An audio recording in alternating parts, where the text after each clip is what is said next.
Selamat pagi Ananda. Bagaimana keadaan kalian untuk hari ini?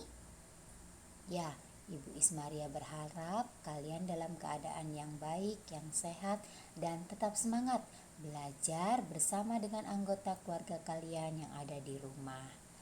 Nah Ananda, hari ini kita akan kembali melanjutkan pembelajaran kita dari buku pena kalian dari tema 6 merawat hewan dan tumbuhan pada subtema 3 tumbuhan di sekitarku untuk pembelajaran yang kelima dan pembelajaran yang keenam. Nah untuk itu silahkan persiapkan diri kalian ya Ananda. Kita akan langsung masuk ke pembelajarannya. Ananda, coba ingat kembali tata tertib atau aturan saat jam istirahat di sekolah yang telah kita pelajari bersama. Nah, semua aturan di sekolah dibuat untuk melatih kita disiplin. Dengan mematuhi semua aturan saat jam istirahat, maka semua kegiatan dapat berjalan dengan baik. Mematuhi aturan juga sangat penting untuk keselamatan kalian dan orang-orang yang ada di sekitar kalian. Ananda, sebelumnya kalian telah mempelajari tanda titik. Tanda titik merupakan tanda yang menandakan akhir kalimat. Jadi selain tanda titik, kita juga perlu memperhatikan huruf kapital. Huruf kapital digunakan pada awal kalimat, nama orang, nama hari, dan nama bulan. Nah, Ananda, sekarang Ibu akan menjelaskan kepada kalian aturan merawat tumbuhan di sekolah. Jadi ada banyak tumbuhan yang ada di sekolah kita dan ada aturan dalam merawat tumbuhan yang kita miliki di sekolah. Ada berbagai jenis tumbuhan di sekitar kita.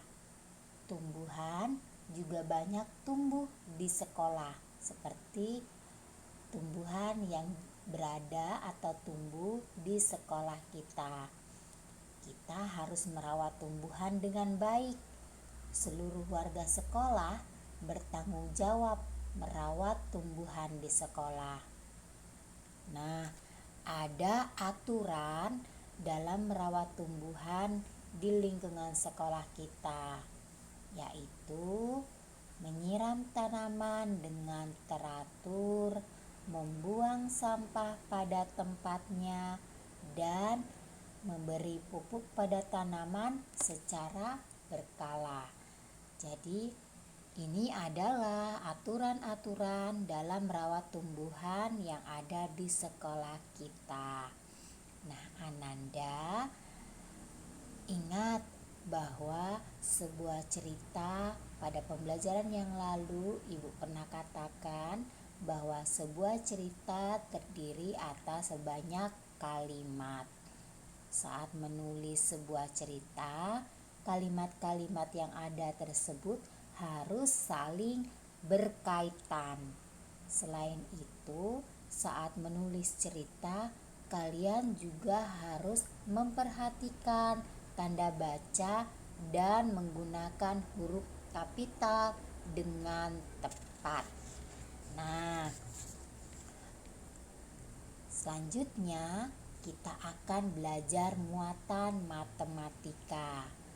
Kembali kita belajar tentang alat ukur baku untuk mengukur berat.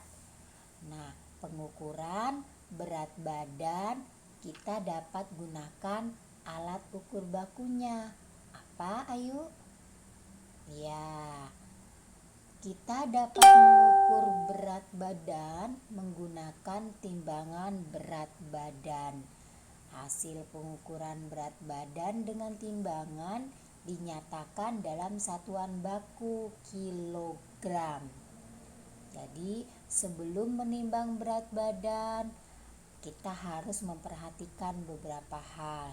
Yang pertama, kita harus meletakkan timbangan pada permukaan yang rata atau datar. Dan yang kedua, kita harus melepaskan sepatu dan tas yang digunakan agar hasil penimbangan tepat. Nah, jadi sebelum melakukan penimbangan berat badan, kita harus memperhatikan dua hal ini. Coba bantu ibu untuk mengulangnya. Apakah kalian ingat apa hal yang harus diperhatikan sebelum kalian menimbang berat badan? Ya, benar. Yang pertama, meletakkan timbangan pada permukaan yang rata atau datar.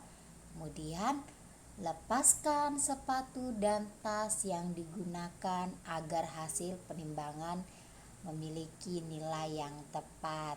Jadi kalau yang kita kenakan itu seperti jaket atau tas yang berat atau sepatu, sebaiknya kita melepaskan benda berat yang kita kenakan agar hasil penimbangan yang kita peroleh tepat nilainya.